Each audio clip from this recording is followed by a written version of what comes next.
Hello, everyone. My name is Reza Emmanuel. You already know we are Lens at Global Studies. Today, we are at St. Cloud State University to meet one of the dignity people that is very scarce for you to get on your channel. He's gonna walk us through in the process of applying to a university. What are the required documents and what are you supposed to get before applying to the university? Before that, I would like us to embark on a campus tour and we get to our guests.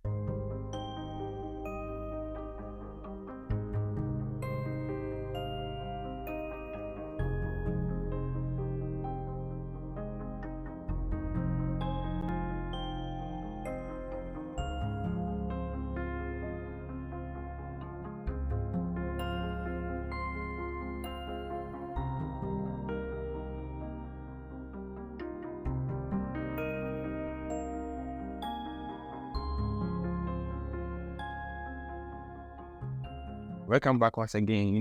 Having a campus tour was a very, very great experience. You see how the campus was very, very nice. Without wasting much time, we will get to our guest. So he's gonna walk us through the process and what kind of required documents you're gonna need when applying to St. Cloud State University. Um, Hi, how you doing? How you doing, Emmanuel? Pretty good. Yeah.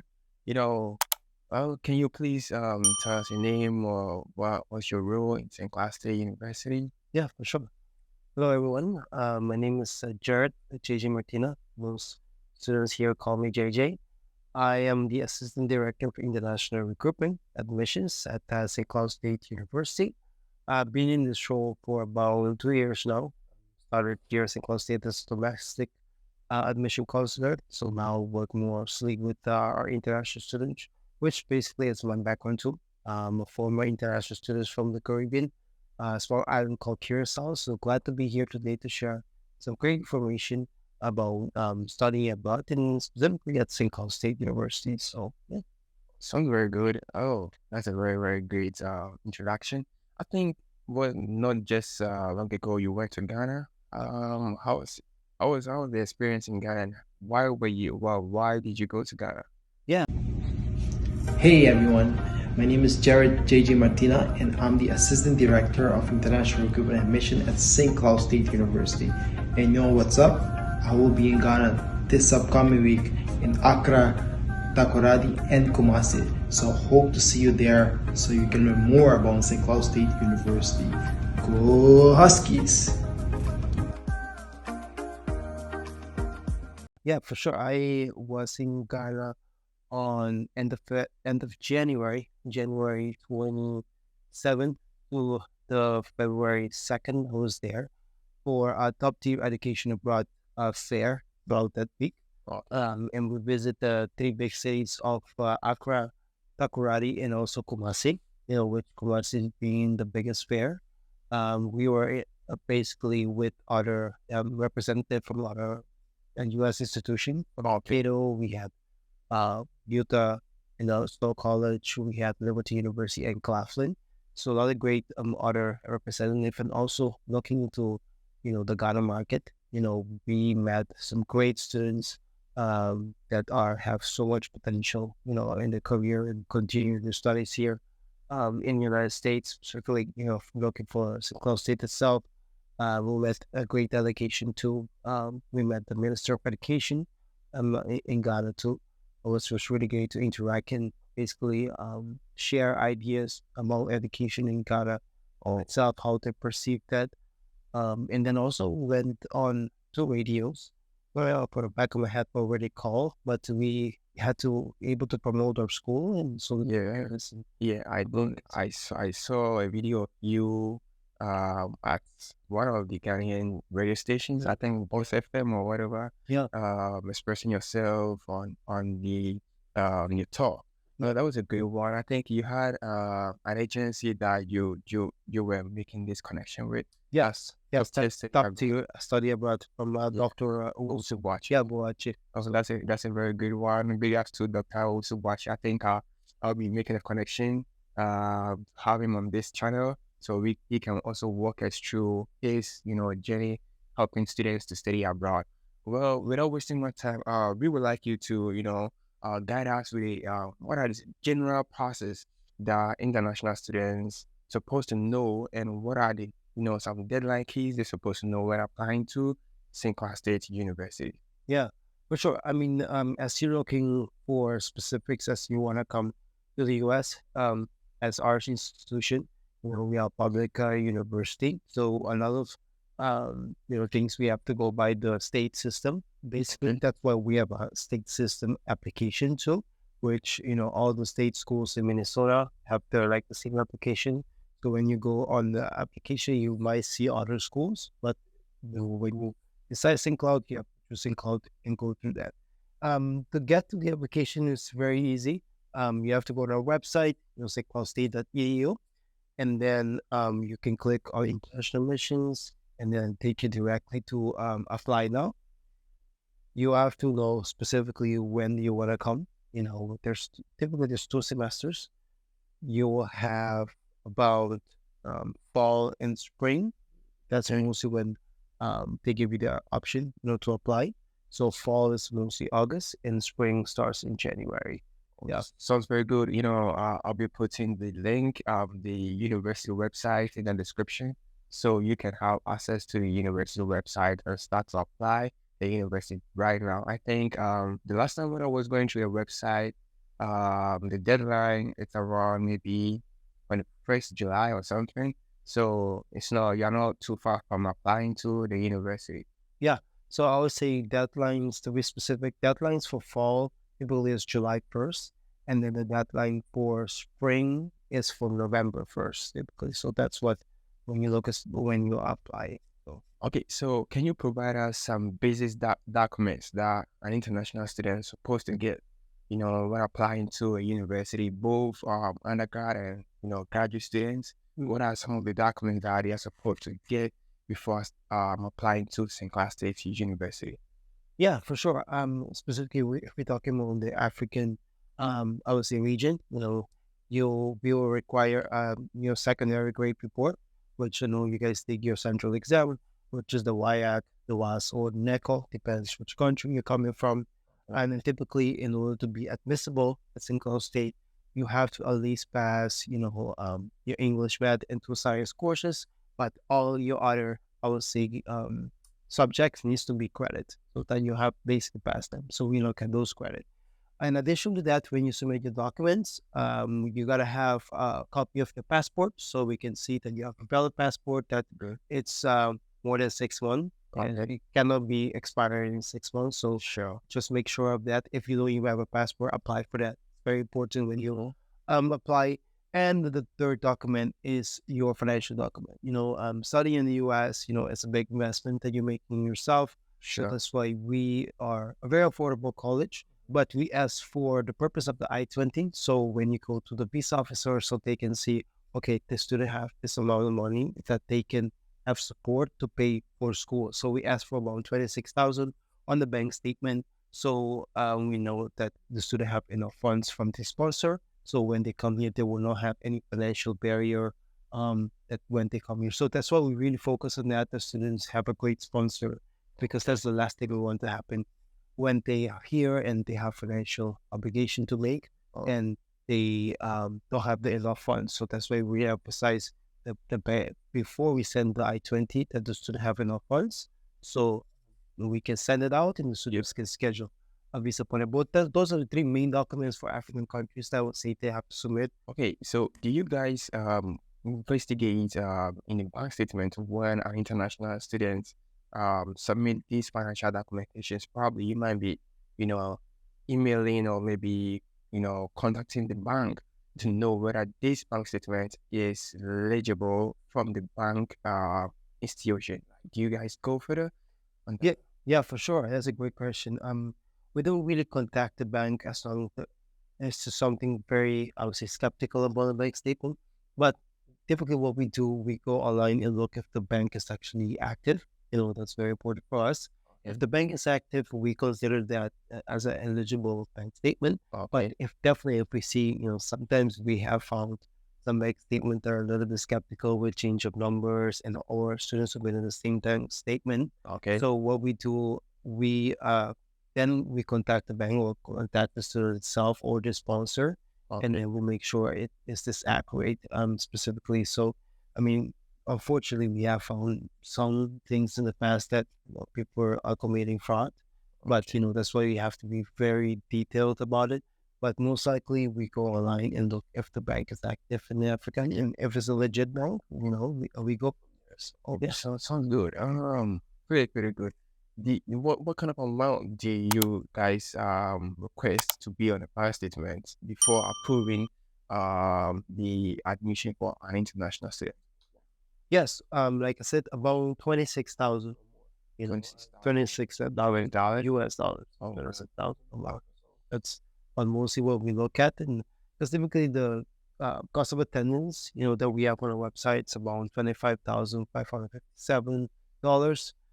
But we also ask for a little bit more just in case if there's any thing that might come up, any other fees. That's why the more you have, the better as you go into the visa interview. So, oh, sounds good. So sometimes, international students find it difficult when applying to some university. Do St. Cloud State University Admission Center helps international students in their place of applying to the university in case of any problems they are facing to get an admission? yes, we do help around, but I was saying, we have a high volume of applicants. So our strategy is to use our agents, like for example, Dr. Uzuachi, top tier. So we have trained them how to do the application when they started with us. Okay. So the people that we cannot reach out to, and they help them with the application itself. So that's why we have external partners, our agents that we work with, and if a student needs help, they can reach out to them. But if the student wants to go directly to us, definitely, I have a link, student schedule a meeting with me, and then we go step for step, everything that I have to do. In general, the application is pretty straightforward, pretty easy to navigate, no very much difficulty to apply and to put your information. But, if you have any difficulty, definitely you can reach out to us, or if you have a specific project vita, we have an agent, definitely they will be able to help you with the application. That sounds very good. Yeah. Oh, wow.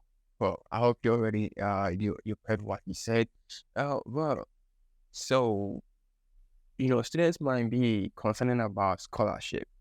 Does St. Cloud State University have some scholarship for international students? Yeah, for sure. That's a very great question. We always, as international students, we're looking for more affordability and better scholarship. Definitely, we do have one. We have a state system scholarship, which is called the Academic Cultural and Sharing Scholarship, which is about $8,000 that the students get for scholarship. Because if you look at in the overview, the school costs about $34,000 without the scholarship, and then when you get admitted to the university, automatically you are awarded the scholarship, and it brings it down to about $25,000. In addition to that, I would say it opens every spring, but it's mostly for fall entrance. We have the Husky Scholarship, which actually just opened a couple days ago. Yeah. And students will be able to apply for specific scholarships. So if they're looking, they major in electrical engineering, computer engineering, nursing, they can apply for specific scholarship. Some of these scholarships may award them $1,000, $3,000. So those are, I would say, those are the two main scholarships that we have. If we're talking more graduate students, we have what we call a graduate assistantship. It's not a scholarship, but it's a very efficient way to go to school at an affordable, I would say, time. So that's why the graduate assistantship, you apply for it. It's like a job on campus, basically. Then you can work with different departments. Could be getting some stipend. You will get some stipend, and then also they cover part of your tuition. So a lot of graduate students look into that opportunity too. I have a couple of graduate students in this university. I think they are, graduate assistantship, doing some jobs. Some are TA, RA, and then GA. They don't pay much as the undergrad students. No, because typically the undergrad students, they can work just on campus, and I think the salary base basically is about $14 an hour, so $14 an hour. And for the graduate assistantship, they actually got a stipend a little bit more, That's because true. we consider that if you are in the grad school, you're more mature and you're actually going specifically into a career. And so that's why it's kind of considered like a job, full-time job, Yes, basically. So, yes. yeah. And when it comes to the scholarship prospect, so I think last semester I applied to one of the scholarships that I had a scholarship of 2,500 from the university, and that I'll was a get good scholarship. Yep. scholarship. That was a very good one. So I don't want you to be wasting too much time at home. I'll be leaving the link in the description so you can apply to the university. And please do not forget to subscribe to Mesa Global Studies. Okay, so girl students back home are very, very concerned about their GPA. Somebody is on a 2.0 GPA that is wondering about getting acceptance in any of the universities. What is the acceptance rate for GPAs in Class A university? Yeah. So typically we request for at least a 2.5 and up in order to get admission. If you're looking into the GPA aspect. But again, when we're talking about the African region, we look more of the WIAC and the WAS and the NECO, which you have to pass those three English, math, and science courses, and then also get credit for all your classes. But if you're looking for GPA aspect, it's about like a 2.5. The highest it is, better for us, then you can get acceptance, but it definitely is a 2.5 and up. Yeah. Are there some specific institution in the university, let's say computer science department, would it be probably you guess, would it be accepting 2.5 GPA in their department? That's a great question. Well, a lot of people don't really notice, but actually, when you come the first year, even if you declare a major, you don't really start with that major your first year. So students build their GPA as they are taking classes. So your first year, you take more of your general classes, and then that GPA that you have built, if you want to go into computer engineering, electrical engineering, they have specific requirement, and you have to make sure, okay, I have to pass these classes, get this GPA, and then I can actually be in this major. So if I want to go in, electrical engineering, computer engineering, or anything, even I would say nursing, which I see a lot of influence or interest from Ghanaian students that you want to go into nursing. So nursing even have a specific and additional application process that you have to do initial application, which is the general with us, and then you have to be able to pass some classes here your first year in order to get into the nursing program, and you have to take a specific exam to get in the nursing program, and of course have a certain GPA to get into. So every program is different, but typically when you come here the first year, it's just general classes that you will take, and then based on that GPA that you build your first year, it will be that you can declare a major and go into where you want to go in your career. Sounds very good. Well, do you sometimes waive English proficiency because some students are, skeptical about or maybe doubts about writing an English that Duolingo to fill IELTS and will be failing. So do you waive this kind of, English proficiency test for an admission? That's a great question too. Like I would say for the African countries, we don't really require, English proficiency. Especially the English countries. Countries, specifically if you're talking about, if we're talking about West Africa, which is Angola, and those countries who kind of speak like Portuguese or some so like Gabon speak like French. Some of those countries, we might ask for, but like Nigeria, Ghana, those countries, English is their first language, so they speak that. And that's why able when they take their WIAC, we recognize that their English level. But although we don't ask for English proficiency for some certain countries, when you arrive here, you still have to take like a placement test. And that placement test is actually what's going to determine what's your level of English. Because that's where we're going to place you in specific classes based on the level of English that you have scored. I mean, a lot of students get scared when we talk about placement tests because, I have to arrive and I have to take the test right away. But the test doesn't really reflect anything about you. It's, basically that's your level that you have right now, and then we're going to place you. So there's no fail or pass in placement tests. Students are worried about that. It's just they're gonna place you in the level that you score, and then from there you can, if you go into the basic English class, you can work your way up and take college English class. So there's always a way to do it, and it has have gone to the past. But I just want to emphasize this, you don't have to be scared because you have to take a placement test. Well, so I hope you already heard it. English proficiency test. It's a way to use. So when you're applying to St. Clair State University, you're gonna get English with. I'm so happy to have uh, JJ right here. Walking us through the application process. Please and please do not forget to subscribe to this channel. We want to ask you, do you does the internet admission office helps international students in their process of getting the visa, maybe coaching them or something? Do you schedule some Zoom with them and you know, guiding them to know what they have to say before going for the visa interview? Yeah, we do have like sessions.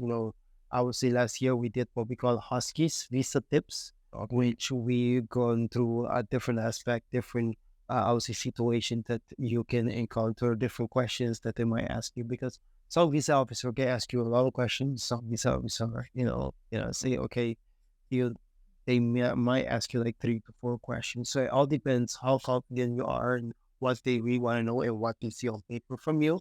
Right now, what we have, students have reached out to me. They can schedule appointments with me, and we go through different aspects about the school itself, what you want to know about St. Cloud State, why St. Cloud State, why you're choosing this program. And then, the asking visa test really help with the students when they are almost going to do the interview, because we walk them through different scenarios and how confident they need to be in order to stand in front of the visa officer and let them know, okay, I want to study abroad in the US, and I want to do a career, but the intention is not to stay in the US, but want to go back and help my country. So a lot of students don't really understand that part. That it's very important when you're talking to visa officer that they don't get the impression that you're actually gonna stay here. That Okay. you're actually coming for study, and then when you go back, you want to help the country. So that's a very important aspect as you're talking with the visa officer. But yeah, so we definitely have like sessions that we conduct closer to the beginning of semester. So we like a lot of students are doing the piece. Sure. I want to make it to the viewers clear that whatever thing you do, there's a good side and a bad side. So, assuming when an applicant go for an interview, for visa interview, I'm not saying you're not gonna get a visa, you'll get a visa. If you don't get a visa, or the applicant doesn't get a visa and being denied, what kind of university do for the person? Does the student has to reapply to the university, or you're gonna, defer to a semester? How does it go? Yeah, we definitely have we give them the opportunity to defer. Okay. They can even use the same I-20 if they want, to defer. But when they go to the visa interview, they gotta have with the updated I-20, so they can defer.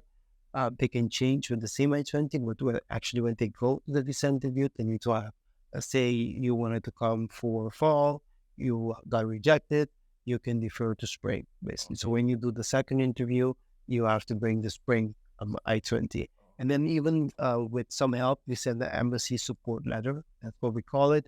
And we talk a little bit about the students, all the scholarship we have to offer, why we want the student. So the visa officers can read that St. Cloud State really wants student here.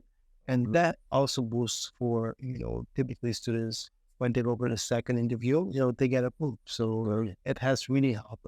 That's why we use it. Yeah. So if you're watching, he's trying to say, supposing you've gotten an I-20 from any of the universities across the US and you went for your visa interview and you didn't get a visa, that's for the spring I-20. So, you have to contact the university, then they will defer your I-20 to maybe a 4th semester. And when you get into a 4th semester and want to go for another visa interview, you need to contact the university for them to give you a fall I-20. But it's going to be the same service. And for that service, I think you're not supposed to pay any service fee again. No, the service fee is valid for a year. And how much is the service fee? Right now, I believe it's about $350. Okay. Yeah, so it's $350. You pay that. Once it expires, you have to pay that again. But as if you defer in the same term, same year, you don't have to pay that. So yeah. Definitely. Yeah, I think we've said a lot on this channel. You've acquired a lot of information from this application process. Please kindly put whatever comment that, whatever question that you want to know about this application process in the comment section, and I'll be there to help you. If I'm not there to help you, I'll contact him so he can help me out so I can, answer the question for you in the comment section. So please kindly subscribe and hit the notification button so whatever information that I drop, you'll be the first person to get it. Okay, so we want to ask JJ Martina a question about what kind of advice would you give to international students when applying to a university, and what are some of the things that knock some international students out of the admission process, being denied? What are some of it? So one big advice I can tell them, is you are looking into the US, you have to make sure that you have, I'm really emphasizing on the funds, because that's when you don't want to have a lot of funds, probably when you're in a foreign country. And for your second question about being denied, typically what we tell students, we refer them to a community college. We call them in Rekia, St. Tech University, or St. Tech Community College. So we refer them to a community college.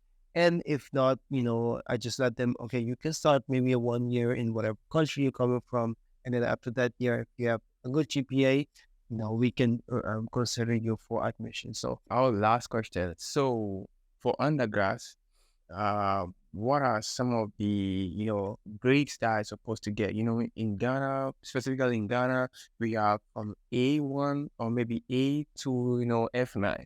What is the limit of grades that you guys accept? well, I would say from those grades, we step from A to a D, basically. So A to D, yeah. So Really? yeah, Well, I'm surprised. Yeah. I thought it's C6. yeah. No, we have exceptions. The C1s is for English, math, and science. But if Okay. you have a D, we can still, because you have basically passed the main ones. Oh, okay. So I would say from A to D, because we can still set a D if it's not English, math, and science. Oh, okay. So C1 for all those three, Mhm. but the other ones can be a D. But I would say scale is A to C, basically. So just for students to know too, that we are flexible with our, how we look at grades and analyze it. So yeah. Sounds very good. So basically, if your grade is from A1 to C6 in your core subjects, you are good to go. But probably maybe if you've gotten D7 or maybe D7, I'm not gonna go for that. Well, D7 in your electives, you have the chance of getting an admission, but not in your core subject. This is what he's trying to say. I'm very, very happy that you're watching this video. Keep it up and subscribe. Let's go. Let's hit 1K this year so we can grow this channel together. I appreciate that. Have a good bye.